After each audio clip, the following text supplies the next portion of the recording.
Rosilda, tudo bom, Rosilda? Eu estou com um problema muito sério de angioedema e isso me deixa muito triste, pois fico muito mal. Não sei o que causa esse problema. Vivo com medo constante, medo de comer, de tomar remédio, medo de tudo. Não gosto nem de imaginar que a qualquer momento minha garganta pode inchar de novo e onde moro não tem tratamento para isso nem no pronto-socorro. Estou tomando corticóide, mas estou me sentindo muito mal, fico muito inchada, estou ganhando muito peso. Resumindo e muito desesperador, passar por isso já faz um ano que estou nesse sofrimento.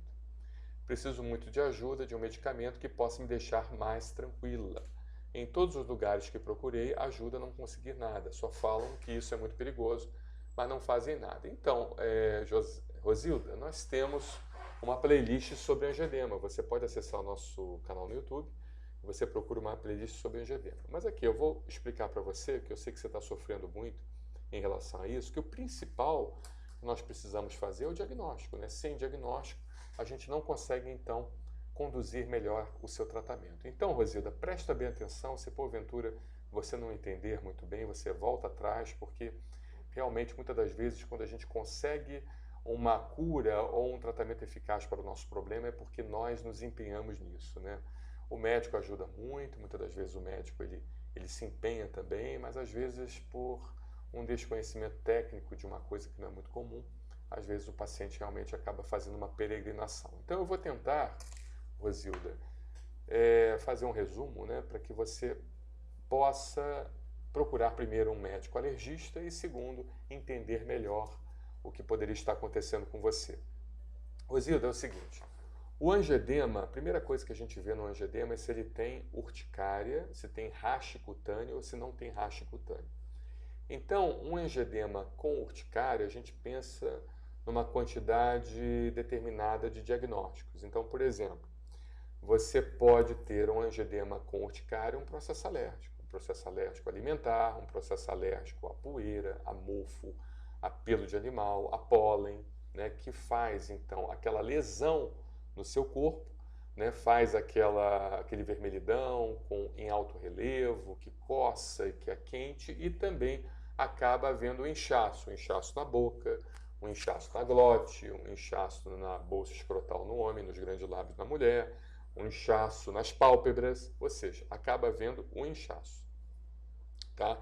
Então, por exemplo, um angioedema, um inchaço, para quem não sabe o que é angioedema, um inchaço com lesão avermelhada no corpo, a gente pensa em alguns diagnósticos, dentre eles os processos alérgicos, alimentares ou não alimentares, ou aeroalérgicos, e também processos infecciosos, por assim dizer, e determinadas doenças reumatológicas podem levar também a angioedema com urticária. Então, infecção, por exemplo, verminose pode levar a isso, angioedema com urticária, infecção urinária pode levar a isso, doença inflamatória pélvica, né, ou seja, aquele corrimento, aquela inflamação nas vias ginecológicas da mulher pode levar a isso, infecção pelo Helicobacter pylori, pelo H. pylori, que é uma bactéria que infecta o seu estômago, pode levar a isso, infestação parasitária, às vezes o paciente tem uma ameba, tem uma giardia, tem vermes grandes e tudo mais, infestação parasitária, às vezes doenças odontológicas, né, doenças periodônticas, periodontites e também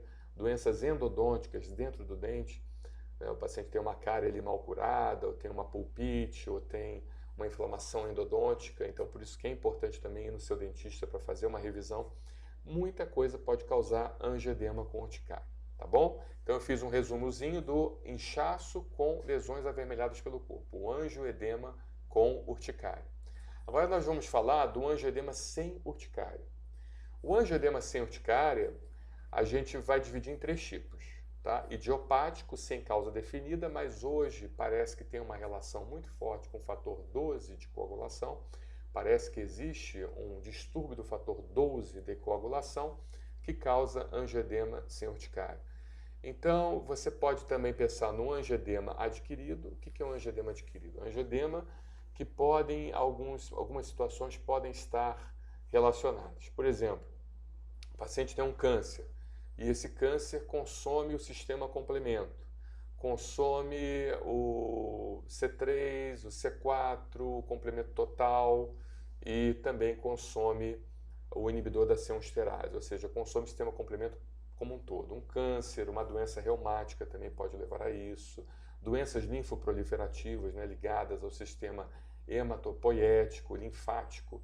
Ou seja, o angioedema sem urticária, de forma de forma adquirida, pode estar relacionado com doenças de base que estão consumindo o seu sistema complemento e principalmente esse componente do sistema complemento chamado inibidor de C1-esterase, que é ele que vai fazer com que a gente não enche, entende? Então, quando você tem um consumo do inibidor de C1-esterase, você então vai ter uma produção de bradicinina, e essa produção de bradicinina, por sua vez, ela vai fazer com que você enche, tá bom? E existe o angioedema sem urticária hereditário, tá? Angioedema sem urticária hereditário, ou angioedema hereditário, onde você divide em dois tipos.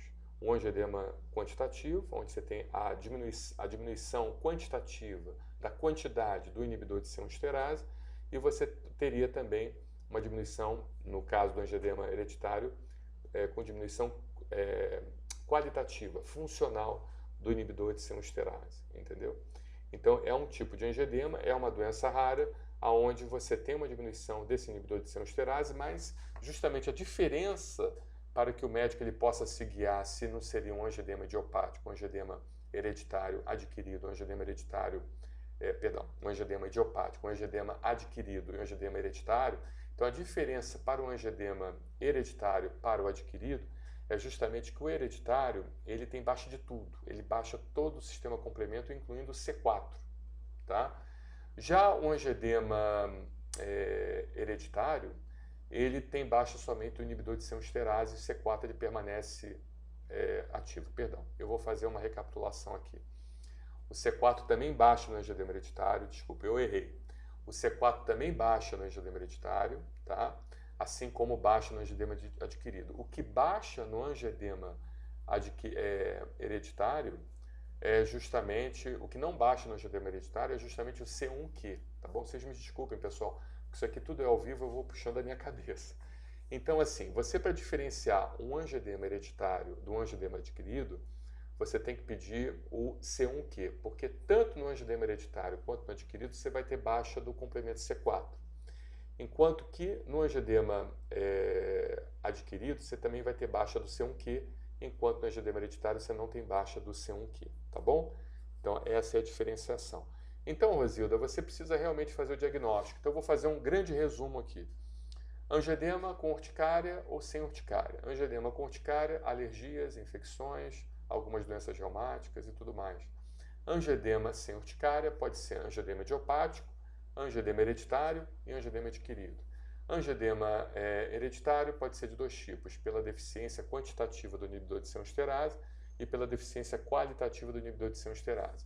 E o angioedema adquirido, ele pode ser por diversos fatores, dentre eles o câncer, doenças proliferativas, doenças hematológicas, leucemias, linfomas e tudo mais.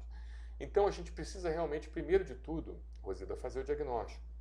Sendo feito o diagnóstico, aí a gente vai entender essa questão. E me desculpe essa confusão que eu fiz em relação ao complemento, tá bom?